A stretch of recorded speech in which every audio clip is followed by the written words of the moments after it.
What did you pick as number 10? Number 10, I picked To the Wonder. It made no impact on me. Yeah. Once you sent me that text of the movies that I watched, like, it dawned on me then. Oh, shit, that's right, I did watch that. Mm-hmm. Now, if you were to ask me, Jake, what happened in that movie? We couldn't answer that 5 minutes We couldn't answer that while we were watching it. What's going on in this? Pretentious, picture, pretentious, done. So number 10 on mine is Epic. Epic, to me, honestly, more so than Smurfs 2, represents so many fucking things that are wrong with kids' movies today. Because Epic has far more ambition than Smurfs 2 did, but fucks it up with all of the typical tropes that you see in fucking kids' movies. Whether we're talking about pointless celebrity voices, or this movie, above all goddamn kids' movies I saw last year, would never let a moment happen. It would never let any kind of real emotion, real drama happen without those goddamn chucklehead fucking slugs. Were they slugs or were they snails? There's no shell over her, baby. Number 9 for me was Monsters University. I think the reason Monsters University made my list because I got that goddamn pun shirt at the fucking on the end of the review. So why isn't it your favorite movie of the year? You got a free shirt out of it, and it provides a solid mystery. We still don't know what Rich and Famous means. That's a mystery I really don't want to devote any time or attention to, Brad. I search, you're not going to find anything. Only thing you're going to find is that suburban mothers love that shirt. You can find plenty of it at the school dance. Fucking Rich and Famous. God damn it. That's no context in that shirt. It just says Rich and Famous. Movie 43, The Starving Games, and Scary Movie 5. At this point I've seen 100 goddamn movies like this. Now, if these movies had come out 10 years ago, yeah, I would have been a lot more pissed off at them. But fucking Starving Games. It's the same fucking movie as Meet the Spartans, Epic movie, all of these. It's that again. Scary Movie 5. What the hell do you think it's gonna be? Of course it's fucking Scary Movie 5. Mm-hmm. Sure, if this had been the beginning of this shit parody trend, yeah, these would be farther up on the list. Yeah. Same with Movie 43. Movie 43 is all it is just a bunch of sketches that are all one joke. That's it. One of them's Terrence Howard coaching the basketball team about how they should be good because they're black and the other team's white. That's it. That's the entire joke through the Hugh Jackman one where he's on a blind date and he's got balls on his chin. That's it. That's the joke. He's got balls on his chin. Number 8 was The Internship. To get a job at Google, you had to be really fucking good. Well, really skilled. They are noogles. No, shut up. Shut up with the noogles. In order to get a job at Google, you got to be extremely skilled. You know, they're not going to hire these two fuckheads from the street who, according to the trailer, can't work a webcam. They can't work a webcam. They don't understand this newfangled internet. They don't. Yeah.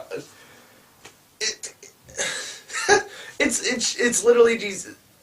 The door-to-door salesman get fired by John Goodman, which is unfortunate. John Goodman was only in the movie for like 35 seconds. He's on a movie on my fucking list coming up. I know, right? Come on, John. What are you doing? And so, like, he fires them. They're fucked. And then one of them is like, well, I can get an internship at Google. Mm-hmm. And then hilarity ensues. At number 8, I've got Texas Chainsaw 3D. It doesn't even know that it takes place that the first one took place in 1974.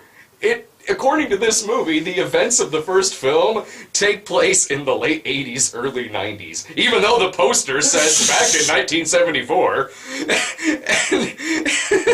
Because a little fucking baby is found at the crime scene, which now suddenly involved like 20 fucking people at the end of the first movie. She's put into adoption 20 years later, the present. This movie really confused a lot of us watching it. It seriously did. Like, I sat there like, is this supposed to be taking place, like, in the early 90s, late 80s? Because that's what fucking makes sense. Yeah. But you knew they were trying to bullshit. This movie is not made by hardcore fans. It's made by people who have seen it, sure, but they're not hardcore fans because a hardcore fan wouldn't fucking make this goddamn movie. Every time it shows a date in the film, the date's obscured. Oh. Epic. And for exactly the same reason that you said. It would not establish atmosphere. It would not establish the mood of the context of what's going on. So when something serious is happening, it'll start to go serious for a second, and then cut to the slugs that would just say something somewhat off color. And I'm not even going to say fucking funny, because what they're saying is not funny. It's just look at my eyeballs. Yeah, it's like it's just off the wall. Like, okay, that's kind of out there, and it's like that was dumb. And then they try to take you back into the serious thing, but you're so gone from the stupid-ass slugs that they just end the seriousness right then and there, and then we move on to the next scene. Yeah. Let's do sad. Slugs. Why are they sad? What are those slugs? Okay, now we're on to a new emotion. Like, it jumps from all that. It doesn't establish anything. It's a poor execution. Oh, man, okay, my number 7 is fucking Lone Ranger. My problem with Tonto in it, it's not really so much how he's played, or even that it's Johnny Depp playing him. I mean, yeah, he's wacky in it, and he's slapsticky, but he's not doing a Captain Jack impression. He's just playing another quirky character in another Bruckheimer, Gore Verbinski movie. But, one, the fact that they've made him the lead in it, in The Lone Ranger, he's the lead in this fucking thing.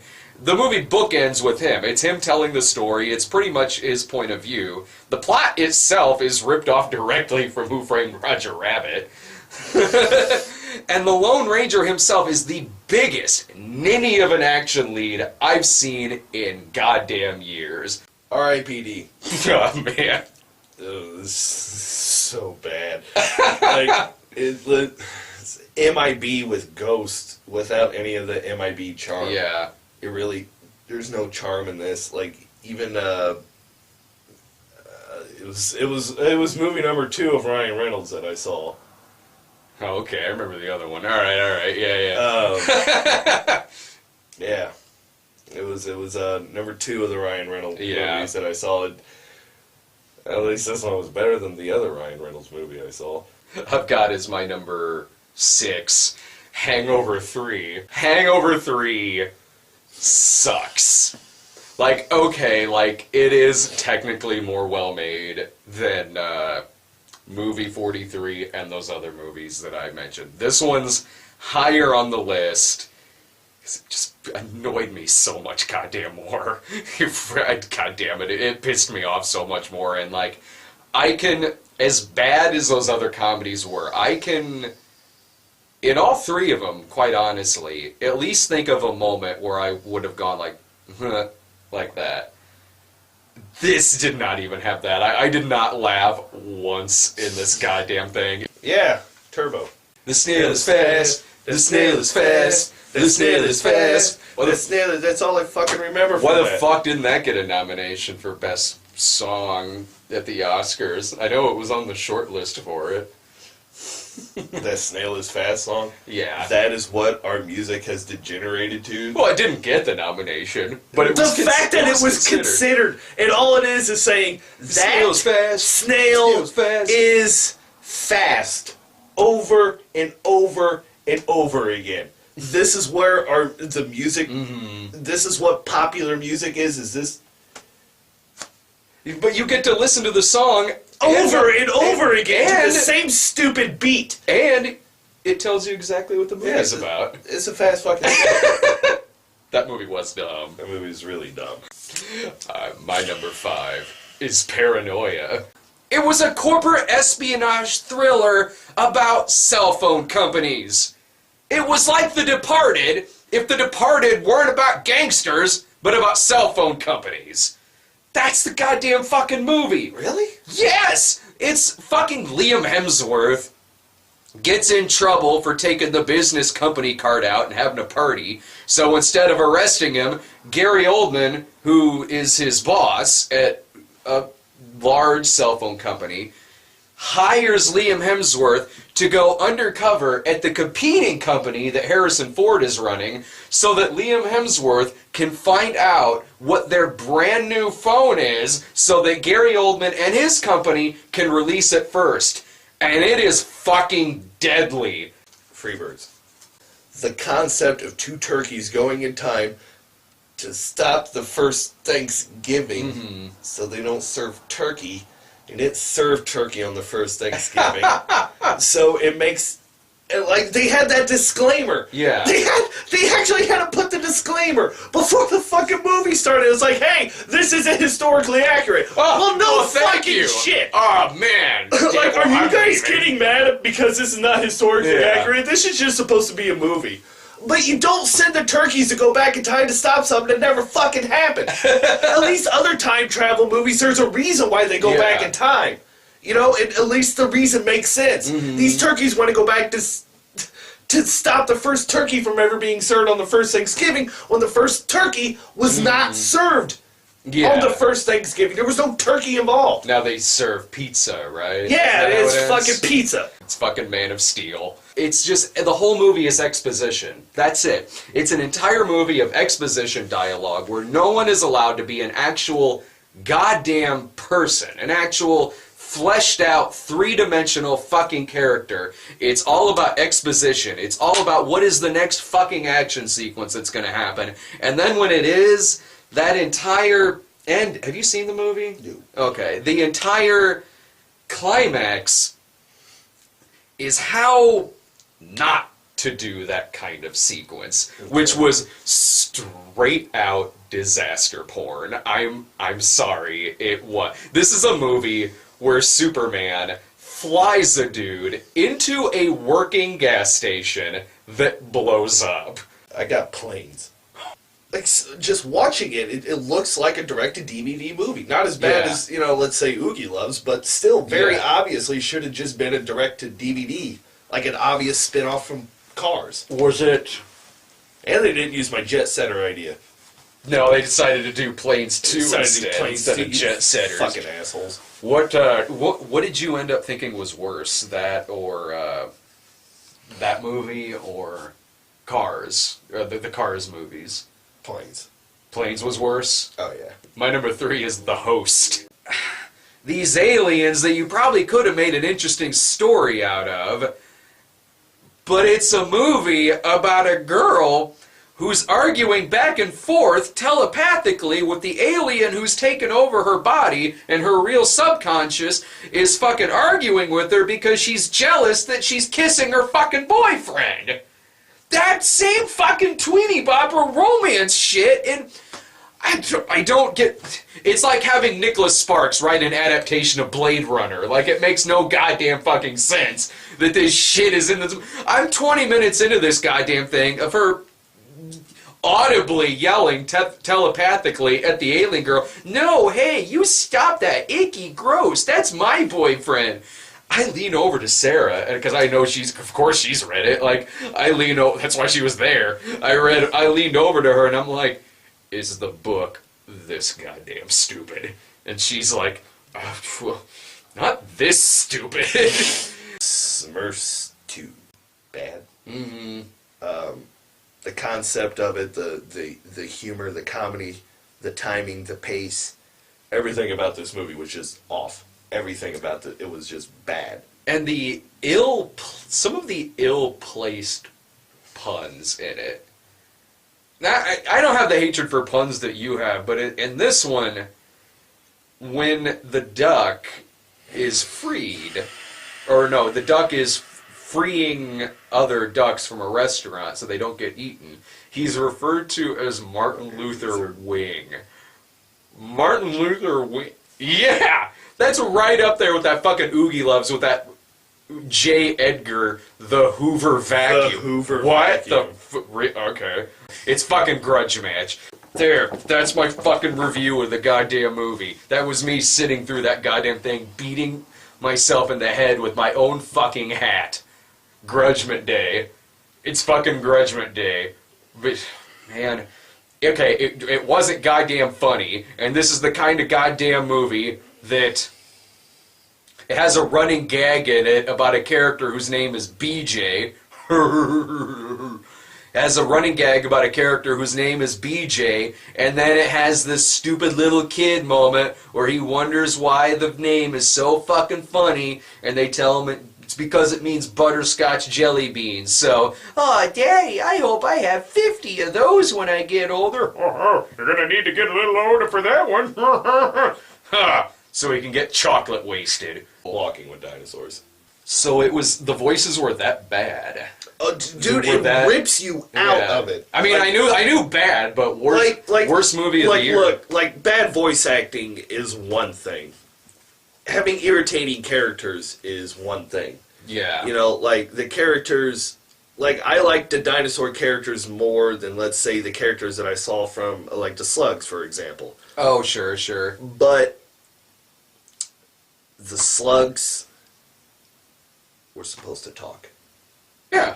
The Slugs are supposed to talk, and the fact that they're comic relief, I'm okay if they have odd voices, or maybe, you know, what they ended up being.